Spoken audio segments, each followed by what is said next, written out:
Hello and welcome back to part 2 of our conversation with David Barnett. Today, David tells us the common mistakes buyers make when buying a business or franchise, and how you can avoid those pitfalls. Keep it right here because part 2 is coming right up. Welcome to this edition of Peak Performance Podcast with your host, Thor Conklin. Thor will be sharing the necessary tools, strategies, and psychology you'll need to become a peak performer in any area of your life or business. Thor Conklin here. We give you the tricks, the tips, the tools, the strategy, the technology, and the psychology peak performers use in order to get more done and execute at the highest level. If you know what to do but struggle with getting it all done, or simply want to raise your game to the next level, this podcast is for you. Sit back and enjoy. Now, I know you also have some ideas on the stupid mistakes that buyers make. Yeah. What are some of those? You know, and go easy, because I made a few of these buying one of my entities. I have a YouTube channel and I put out a video every week, and people send me questions, and I got this question, and they were like, the person wanted to know what some of the common mistakes were that buyers made. So I sat down and I started thinking, and I made this list, and pretty soon there were more than 20 things on the list. And I realized, holy cow, there's like a book here. So I wrote the book, but buyers often forget about the value of their time. So what they'll do is they'll look at a business that's for sale and they'll go, wow, look at this cash flow. You know, if I buy this business, I'm going to have this amount of money. And they start to look at that cash flow with respect to the investment. And they go, wow, this is such a great opportunity to get a return on investment. But what they forget is that most small business buyers, they're not only making an investment, they're also buying a job. So they're going to go in there and they're going to become the person that runs the business from day to day. And if you're going to go and run a business day to day, you need to be compensated for your time, which is based on what that job is worth. So I run into people many times who have overpaid for a business because they never took into account what their own time was worth. And this is why when I help people look at businesses, we have to go through a process of properly normalizing the financial statements. Again, I get excited about financials, Thor. I know I won't spend too much time on this, but you do a normalization of the financial statements so you can see what the person will earn for their time invested doing the job of running the business, and what they will earn for being the investor that is making an investment in this business. And so there's two different hats.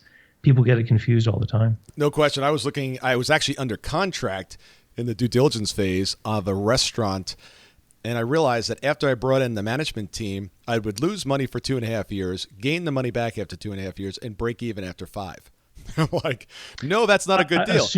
Assuming your crystal ball was working. Well, exactly. Right. If it was working correctly. But the thing was, it was a really good thing for this husband and wife team and son to run. It was a great business for them because they were taking the money out. They were being the managers. But to own the business, from where I was looking at it, it made no sense. Yeah. And you know, there's a lot of businesses out there. I call them zombie businesses, because what they've got in them is a bunch of capital that's been invested. So people over the course of time have bought machinery and equipment and whatnot, and they've got all this stuff there, and the stuff is paid for. And they go in every day and they work hard. Maybe it's a whole family concern with, you know, mother, father, and a couple of adult children maybe there too. And they're all taking good wages, and they think the business is great. But if you look at the if you look at the money earned beyond those wages and you compare it to the capital that's been invested, the capital is not earning an appropriate rate of return. So the capital is what I call dead capital. If somebody else came along and bought that business for what the stuff is worth, just like you said in this restaurant example, they would never be able to make a go of it. And so those people will run that business and they'll try to sell it. And if they can't find someone who is naive enough to buy it, it'll end up being liquidated. And there's a bunch of books out there in the market talking about this big transfer of wealth that's going to happen between the baby boom generation and the younger people. And a lot of these notions are predicated on the fact that the baby boomers all own all these businesses that are going to change hands. And there's going to be this big windfall of wealth, right, moving from one hand to the other. But what I see, especially in a lot of small towns and places, is businesses that are in paid-for buildings with paid-for machinery that are earning people a good wage, but there's no real profit beyond that. And these businesses are not going to be sold to someone else. They might be handed down, but more often than not, they're likely just going to be liquidated, Thor. Like they're going to be, the auctioneer's going to come in and going to sell everything off. Yeah. I even had a big conversation once with a politician. He thought that when this big transfer happened, of course, the public coffers were going to become overflowing with all this tax revenue. And I said, buddy, you have to take a closer look, because for every story you hear about a company that sells for many, many millions of dollars, the reality is there's hundreds more that sell for a couple years worth of cash flow. And a lot of them don't even have cash flow. Yeah, exactly. It's amazing. I was doing some work yesterday with some business owners, and he had this one guy that, great business on the outside, right? It's growing like leaps and bounds. It's on the internet. It's all over the place. And he's losing money. It is so capital intensive, and the cost of goods sold would just drive me nuts. Anyway, he's got to get it up to $5 million in order for it to break even. And then another guy in the group is doing, less than $1 million, but he's putting 50% to the bottom line. Mm-hmm. I'm like, which one do you want? It's easy. In my mind, anyway. Well, there's a lot of entrepreneurs out there, again, getting back to the technician versus business owner thing, and they feel as though growth and sales is where it's at. Yeah. And I work sometimes with clients where we realize that, hey, there's this point where if we grow beyond this point, we have to expand capacity. And if we make the investment to expand capacity, we then have to grow our sales maybe 30, 40, 50% before we're back in the black again. And a lot of the times what ends up happening is people will say, you know what, that's too risky. So they'll make a conscious grow to keep their business at the level that it's at, or they'll try to find an alternative to making the investment themselves. And that takes a little bit of innovative thinking sometimes, but usually, for example, there could be somebody else in the industry in some other market in some other part of the country who has excess capacity, who you could basically wholesale for, for example, until you build that sales level that warrants your own capital investment. But I mean, basically today, when I told you that I gotten into business brokerage, I was in that until the end of 2011. And then I left because the business brokerage model, Thor, is nuts, right? There were some clients that I worked with for years where I helped them improve their business, working with them all the time to make their business more and more valuable on the idea that when I sold it, I was going to get this big commission check. And what I learned from that experience is, number one, sometimes it can take years to sell businesses, and that sucks for the broker. And number two, people love it because they think, hey, when I get all this money from selling the business, then I can pay Dave. But then they hate writing the check because they can be big. Yeah, right? Absolutely. And so today what I do is I work as a private sale transaction advisor.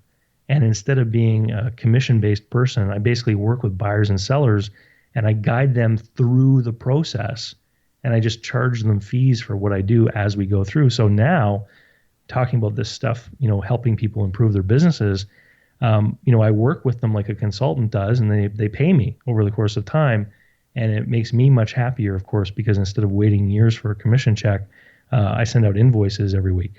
Interesting. And then do you still recommend that they deal with a business broker to sell it?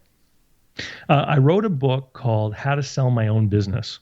And the byline is actually that the book is a guide to selling your own business without paying a broker's commission. But the reason I titled it that way was to appeal to people's greed, because nobody wants to pay anyone anything, right?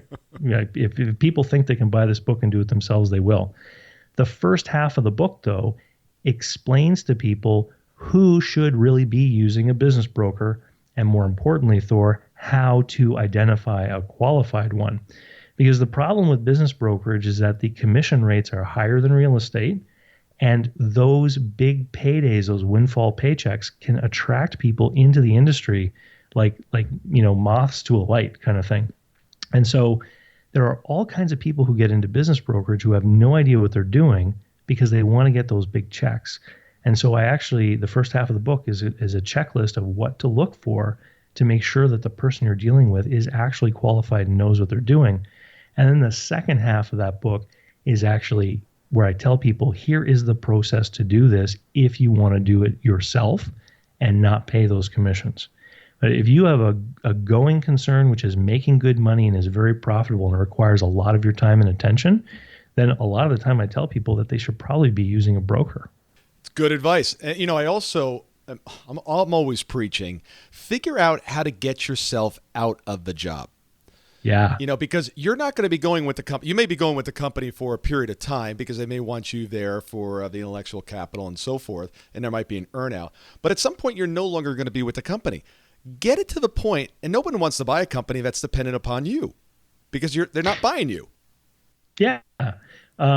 There's what I typically do, I work with people as a consultant to help them buy and sell businesses, but then I also do a lot of like workshops and training, and and when I perfect those, I turn them into online courses. And the one that I just finished last fall is called Build a Business That People Will Want to Buy. And it's based on a 12 plus 1 step methodology that I created over the last few years to basically show small business people step by step how easy it is to systematize a business. And I tell them that by doing this, by having everything documented, you're going to make your business more attractive to a buyer because someone's going to be able to come in and see that they will be capable of running the business. So you expand your field of buyers from people just like you to all the other people, right? And more importantly, you expand the field of buyers to the strategic buyers, people who maybe even other companies that want to grow. They need to know that they're going to be able to put an employee in the leadership role of this business. So when we prepare the business like that by documenting things, creating policies, procedures, systematization, org charts, all that stuff, what we also get as an additional dividend is, number one, we can identify problems in the business more easily. We also are able to usually to get the business to increase its profitability because we find problems and inefficiencies. And number three, the business becomes easier to manage. And so people who come to me because they're tired and burned out and they want to sell their business, and I say, look, if you can give me a year and do everything I tell you to, we can make the business worth more. A lot of these people at the end of the year, they decide they don't want to sell because they've been able to step back to the point that they can now see it running as a machine. And for the first time in their lives, they're working on their business instead of working in it. Of course, you know that expression, right? Yeah. Most people think that they're business owners, but really the business owns them. Yeah. I see it all the time. People who can barely get away for a week every year. And then when they do, there's a bunch of undone stuff, piled up on their desk. Yeah, absolutely. And it almost sounds like one of the worst trends that I've seen lately, and this is getting bigger and bigger, is because of the ability of the internet brings to work remotely, is I'm running into people who are heading to Florida in the winter, and instead of legitimately taking 4 months off and going to Florida, what they're doing is they're simply going to Florida and they're doing all the same work just from Florida. Yeah. So they're still working full time, and they're watching their employees on cameras, and they're still doing all the work that they would have done, wherever their business is located. But they're thinking that since they're doing it from Florida, that somehow they're taking 4 months off, and really they're not. Yeah, just a different remote office. Who's holding you accountable? Many will answer, myself. Well, that only goes so far. You'll do more for others than you'll do for yourself. If you're not getting the results that you want, need, and desire, it comes down to your accountability. If you're ready to stop dabbling and really play full out, head on over to thorconklin.com and under services, check out our real accountability system. This is not for the timid or weak of heart. This is only for those individuals that are truly committed to taking their game to the next level.